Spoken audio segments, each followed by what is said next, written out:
Nafsi zimegawanyika kwa aina tatu na ni mashuhuri ndani ya Qur'ani. Nafsi ya kwanza ni an-nafsu al-ammaratun bisu. Nafsi hii ni ile inaokupelekea katika shahawati na kufanya madhambi. Allah subhanahu wa ta'ala anasema inna an-nafsa la ammaratun bisu, iko katika suratu Yusuf aya ya 53.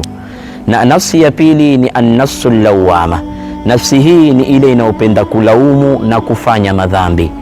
Allah subhanahu wa ta'ala anasema wala uqsimu bin nafsi lawama, iko katika suratul Qiyama aya ya pili. Na nafsi ya mwisho ni an-nafsul mutmainna, na nafsi kama hii ni ile ambao inamtii Allah subhanahu wa ta'ala na kumdhukuru kila wakati. Nafsi hii nao Allah subhanahu wa ta'ala amesema ya ayyatuha an-nafsul mutmainna irji'i ila rabbiki radiyatan mardiyah. Kwa hivyo hizi nafsi tatu tujitahidi kuwa katika hii nafsi ya mwisho ambao ni almutmainna.